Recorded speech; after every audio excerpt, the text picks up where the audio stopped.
ഇത് കണ്ടില്ല മക്കളെ, റാസൽ കൈമ നെക്കിയിൽ നിന്നുള്ള കാഴ്ചയാണ്. കനത്ത മഴയും കാറ്റും കാരണം ആകെ വെള്ളമാണ്. ഇപ്പോൾ ഇത് ടാങ്കർ ലോറിയൊക്കെ വന്ന് വലിച്ചും കൊണ്ടിരിക്കുകയാണ്. ഒരുപാട് സ്ഥാപനങ്ങളുടെ ഗ്ലാസ് പൊട്ടിയിട്ടും ഒരുപാട് സ്ഥാപനങ്ങൾക്കും വീടുകൾക്കൊക്കെ നാശനഷ്ടമുണ്ട്.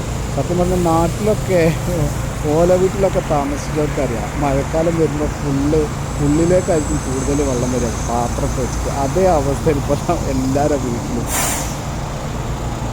ഇത് കണ്ടില്ലേ, 1-2 ടാങ്കർ ലോറിയല്ല, 5-6 ടാങ്കർ ലോറിയൊക്കെ ഒരേ ടൈമിൽ വെള്ളം വലിച്ചുകൊണ്ടിരിക്കുക.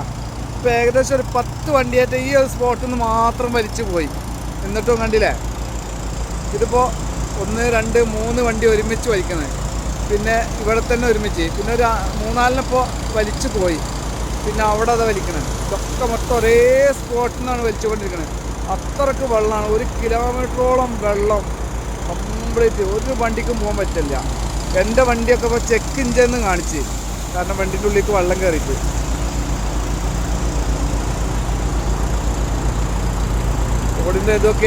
റോഡിൻ്റെ 2 സൈഡിലും വെള്ളം. ആ ഡിവൈഡറിൽ മാത്രം ഒന്ന് അത് കഴിഞ്ഞ് ഒഴുകിയിട്ടില്ല എന്ന് മാത്രമേ ഉള്ളൂ. രാവിലൊക്കെ അതും കഴിഞ്ഞ് ഒഴുകിയിരുന്നു.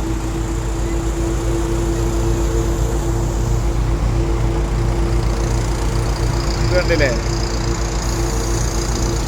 നോക്കിയേ.